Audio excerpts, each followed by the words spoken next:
Bonsoir à tout le monde, j'espère que vous allez très bien. Ok, aujourd'hui on va apprendre comment on peut faire un dépôt d'une crypto-monnaie sur un portefeuille centralisé. Rappelez-vous bien, sur les portefeuilles centralisés, pour chercher l'adresse ou bien une crypto-monnaie, il faut taper le symbole de la crypto. Quand vous tapez le nom direct de la crypto, ça ne sort pas.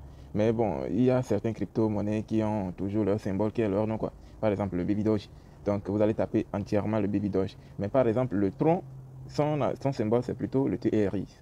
Vous voyez donc, euh, les cryptos qui ont par exemple le Bitcoin c'est BTC, Ethereum c'est ETH. Voilà, vous voyez déjà sur l'accueil ici comme ça. Donc vous voyez, non, c'est le Bitcoin ici et c'est l'Ethereum ici. Vous voyez un peu. Donc ça dépend du symbole de la crypto que vous voulez. Donc là maintenant, je rentre dans mon portefeuille et le portefeuille se trouve en bas ici. Voilà. Donc quand vous cliquez sur le portefeuille, comme ça vient ici. Voilà. Donc ça c'est le portefeuille du compte que je viens de créer. Donc je veux faire un dépôt. Donc maintenant, ce que je vais vous montrer ici, c'est comment faire un dépôt sur un compte Airbank. Donc d'abord, je vais chercher la crypto-monnaie que je vais déposer ici et je vais aller sur le compte où il y a la crypto pour faire le dépôt. Vous voyez. Donc on commence tout de suite. Je vais taper dans la barre de recherche ici. Voilà. Je vais cliquer là-bas et je tape la crypto en question. Donc ici, moi, je veux déposer le corps. Donc je clique là-bas, je tape corps. Voilà. Vous voyez. Donc le nom est sorti ici. Vous voyez, corps DAO. Voilà. Donc maintenant, moi, je clique dessus. Et ce que j'aurai à faire après, c'est de cliquer sur recharger. Bien sûr, je vais faire un dépôt. Donc, je vais cliquer sur recharger. Et après, le réseau dans lequel la pièce est disponible sur la plateforme sort. Donc ici, il n'y a seulement que le réseau de corps, la blockchain de corps. Donc s'il y avait d'autres réseaux, vous allez voir qu'eux aussi vont sortir. Donc ici, vous cliquez sur corps, voilà. Et là, on vous donne une adresse pour faire le dépôt. On vous donne une adresse, je vais vous encadrer les endroits. Voilà. On vous donne une adresse, c'est l'adresse ça. C'est l'adresse en question. Donc, vous aurez juste à cliquer sur copier pour que l'adresse soit copiée. Donc, ici, on vous écrit le minimum que vous pouvez déposer et le temps que ça peut prendre aussi. C'est ça ici. Vous voyez. Donc, tout ça là, vous devez regarder avant de faire votre dépôt. Donc, moi, je clique ici, copier, pour copier mon adresse. Voilà, donc si vous arrivez sur cette page avant de vous rendre compte que ce n'est pas le réseau en question que je veux, alors très simple, vous cliquez ici. Voilà, vous cliquez ici. Vous faites sortir la liste des réseaux et vous choisissez. Ah non, j'ai fait une erreur. Ah non, plutôt c'est le network ici. Donc c'est plutôt celui qui est en bas. Voilà. Et ici, c'est plutôt les cryptos. Voilà. Donc si je veux changer la crypto, je peux cliquer ici.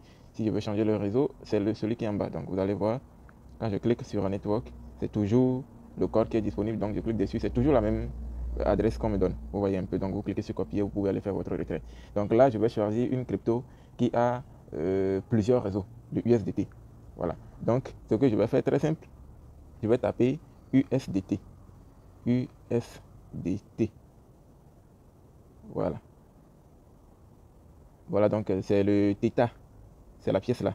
Voilà, c'est pas celui qui est en haut, hein. Non, c'est celui qui est en bas. Donc je clique dessus, USDT tout court. Je clique maintenant sur recharger. Voilà. Et vous allez voir tout ce qui va sortir comme réseau. Vous voyez, non? Donc il y a le réseau de TRC20, voilà, le réseau de Theta même, le BP20, le Binance, ERC20, c'est l'Ethereum, ça, il y a l'écho aussi, Polygon, Arbitrum. Voilà, il y a tous ces réseaux-là. Donc, je clique sur le TRC20. Moi, je vous conseille pour faire les transactions de crypto USDT là. Ne faites pas des transactions en ERC20. Jamais, jamais, jamais, jamais. Vous allez tellement dépenser en frais de gaz. Voilà, je vais vous faire l'expérience. Donc, je clique sur le TRC20. Sur le TRC20, si je viens, je copie juste à l'adresse ici. Voilà. Donc, le minimum de dépôt, c'est 0,1. OK. Donc, je change le réseau pour voir pour le dépôt. Donc, ici, je viens, je change le réseau en ERC20. Voilà. Le minimum de dépôt ici, c'est 5 pièces. Vous voyez. Mhm. Donc là, ici, je vais retourner pour faire un petit exercice aussi. Je clique sur retirer. Quand vous cliquez sur retirer ici, vous allez voir quand le réseau vous choisissez TRC20, peu importe le montant que vous écrivez, par exemple 51, c'est ça que moi je prends souvent pour activer le compte de LiveGood. C'est plutôt 50 qui va arriver sur le compte. Ah, voilà, c'est 50 qui va arriver sur le compte de la personne en question qui va recevoir la pièce. Vous voyez. Mais quand même, si je change le réseau tout de suite et je vais sur ERC20, quand je mets toujours le même montant 51, vous voyez, combien ils ont pris comme frais de gaz? 10 dollars comme frais de gaz. Ça aussi, ça diminue, hein. En temps normal, prenez 20 dollars. Donc, le réseau TRC20 consomme beaucoup. Donc, les transactions en ERC20, il faut se préparer d'abord avant de commencer les transactions en ERC20. Donc, il faut préférer plutôt les transactions, soit en BP20 ou soit en TRC20. Là-bas, c'est plus facile, les réseaux sont moins chers. Voilà, vous voyez un peu. Donc, voilà un peu, c'est tout ce qu'on aura à faire ici. Voilà, j'ai copié mon adresse de corps. Donc, je vais aller sur l'autre portefeuille pour envoyer le corps ici. Donc, on se retrouve dans une autre vidéo qui montre comment on peut faire un envoi, comment on peut envoyer la crypto à quelqu'un d'autre. Voilà un peu.